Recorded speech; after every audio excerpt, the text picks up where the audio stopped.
Assalamualaikum warahmatullahi wabarakatuh. Perkenalkan, nama saya Isni Raikani dari akuntansi A NPN 102200094. Di sini saya akan menjelaskan tentang ma'rifatul insan atau mengenal manusia. Nah, pertama yaitu manusia dapat didefinisikan sebagai makhluk Allah Subhanahu wa taala yang terdiri dari ruh dan jasad yang dimuliakan Allah dengan posisi sebagai khalifah di muka bumi ini yang bertugas untuk mengabdi kepada Allah Subhanahu wa taala. Kemudian di sini saya akan membahas tentang hakikat insan atau manusia. Nah, manusia ini terdiri dari ruh dan jasad, yang mana ruh yang hidup dalam daging dan tulang belulang.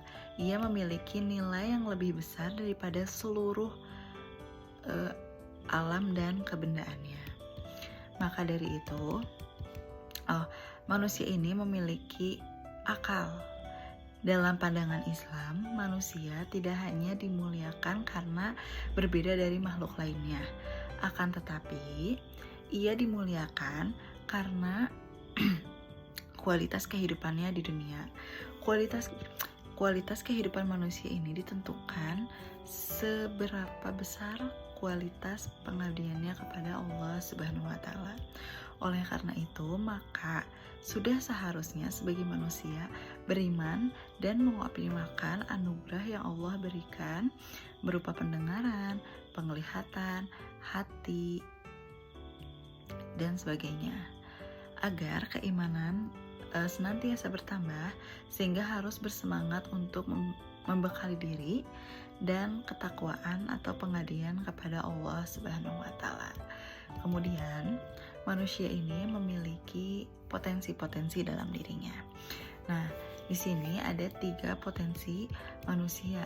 Yang pertama yaitu pendengaran, penglihatan, dan hati. Kemudian akal, jasad. Yang terakhir yaitu jasad. Mari kita bahas satu-satu. Yang pertama yaitu potensi manusia berupa pendengaran, penglihatan, dan hati. Allah berfirman dalam surat An-Nahl ayat 78, yang mana Allah berfirman, dan Allah mengeluarkan kamu dari perut ibumu dalam keadaan tidak mengetahui suatu apapun, dan ia memberi kamu pendengaran, penglihatan, hati agar kamu bersyukur. Selanjutnya saya akan membahas tentang potensi manusia yang kedua yaitu akal. Nah, di antara semua makhluk yang ada di dunia, manusia adalah makhluk yang paling sempurna, baik dari segi fisik maupun pikiran. Makhluk yang mendekati kesempurnaan manusia adalah hewan. Namun, hewan itu dianggap tidak mendekati manusia juga karena tidak memiliki akal.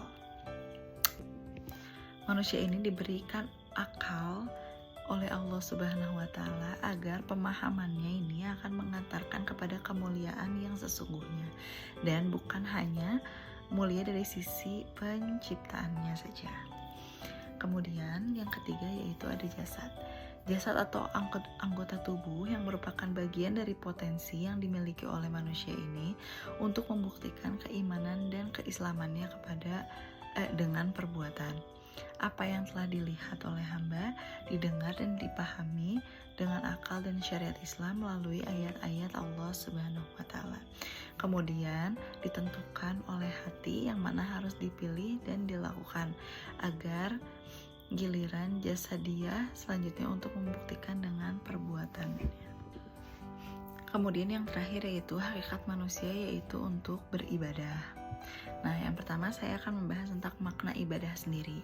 Nah, para ulama memberikan definisi ibadah bahwa ibadah adalah perbuatan, adalah sebuah nama atau sebuah sebutan untuk segala sesuatu, baik ucapan maupun perbuatan yang dicintai dan diridhoi Allah Subhanahu wa taala, baik yang nampak maupun tidak nampak.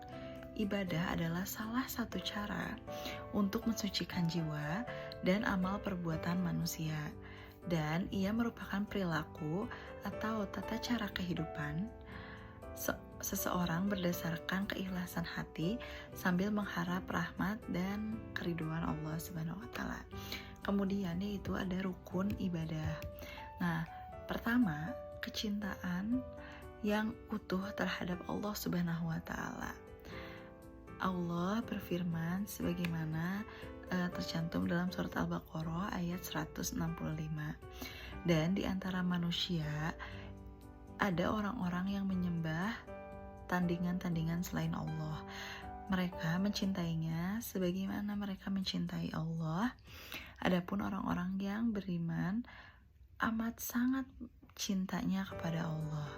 Dan jika seandainya orang-orang yang berbuat zalim itu mengetahui ketika mereka melihat siksa pada hari kiamat bahwa kekuatan itu kepunyaan Allah semuanya dan bahwa Allah amat berat siksanya, niscaya mereka menyesal. Nah, kemudian yang ketiga yaitu saya akan membahas tentang syarat diterimanya ibadah. Nah, ibadah tidak akan diterima kecuali memenuhi 2 syarat. Yang pertama yaitu ikhlas dalam melakukan ibadah. Yang kedua mengikuti sunnah Rasul. Nah, jika tidak ada keikhlasan dan tidak mengikuti sunnah Rasul, maka tidak akan diterima ibadahnya.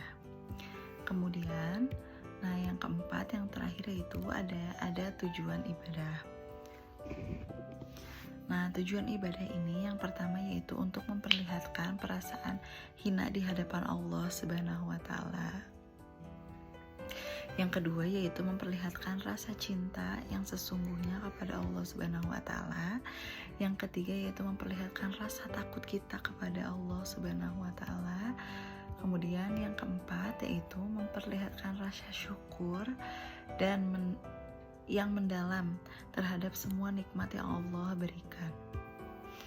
Kemudian yang terakhir saya akan membahas tentang kisah teladan seputar ma'rifatul insan. Demikian yang dapat saya sampaikan. Mohon maaf bila ada salah kata. Wabillahi taufik wa hidayah. Wassalamualaikum warahmatullahi wabarakatuh.